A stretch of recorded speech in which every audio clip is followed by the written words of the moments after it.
I had people on my team that when we run into each other outside, whether it's a soccer game or at the mall and whatnot, they're, hey, hi, hey, how are you? So nice to see you. You have a conversation outside of work between two human beings because you were two human beings at work to begin with. If my relationship with those people was based only on title, they would find like to not seeing me when we run into each other at the mall. You know, well, I don't want to talk to him. That's my style. And it works. That people approach, that I don't want to spend my day digging through reports to find out what you've done wrong. You tell me if there's something. And 95% of the time that approach works. And the 5% of the time that it doesn't work because people hide things from you and they wait for you to find out, well, those 5% are not around to talk about it because they've been taken care of. And that's clear. I'd rather spend my time coaching people that want to be coached, being with people and having interactions, than just going through one report after the other for a team of I don't know how many people and see what they've done wrong and this and that, where they can tell you as they do it. They have the courage to come and tell you. To me, it's like educating your kids. You don't want to lead by fear. You don't want them to do things because you are looking over their shoulder. No. Do things because you think it's the right thing to do. Don't do it because I'm here. I want you to do it, especially if I'm not here. That's more powerful and it sticks. Have the right purpose in mind when you do things. What makes you do customer service to begin with? Customer service is a blessing these days. And some people might say, well, what is he talking about? Yeah, customer service is one of the rare jobs today that then a robot will never be able to do 100%. You can have AI help and try and get closer to. No, AI or robot will never be able to have the emotion of somebody that you get on the phone and you told him you lost somebody that was dear to you the day of. That's why you're maybe in a somber mood today.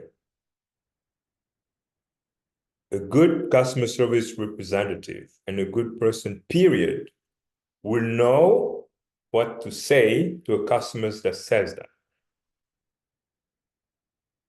And a robot or artificial intelligence will never be able to do that in the right words. You could have a pre-programmed expressions. It's not going to hit the note. So I used to tell my customer service teams, you have the opportunity to have job security. So I don't want you to sound like a robot.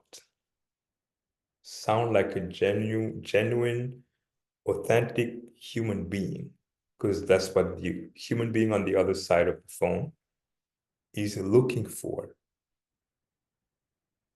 Customer comes in and said, oh my God, I bought a $1,000 iPhone to my daughter and she just left it in a cab.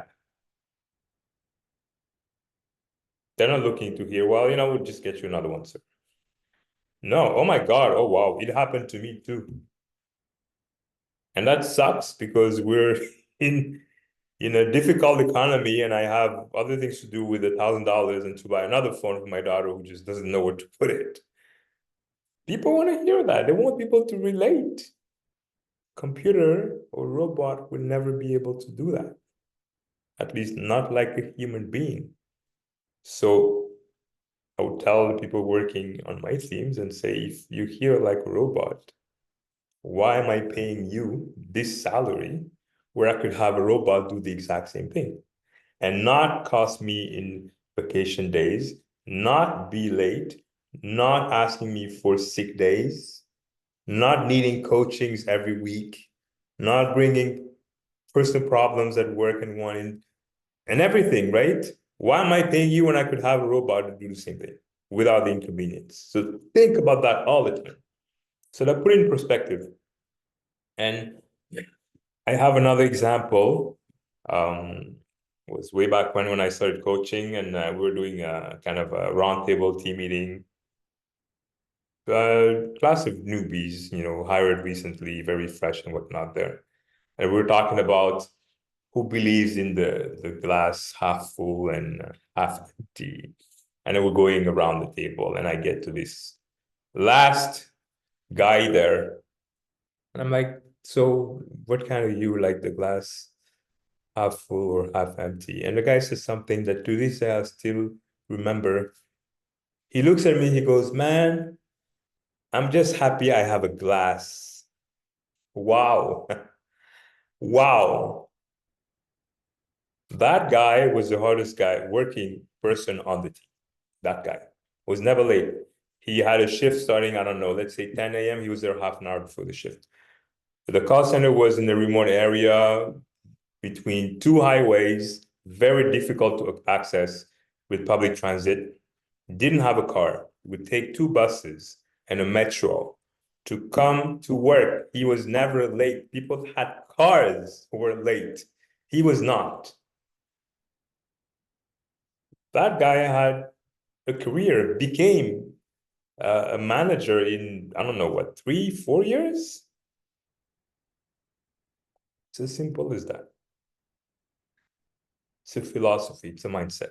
Know how to spot people and have that mindset.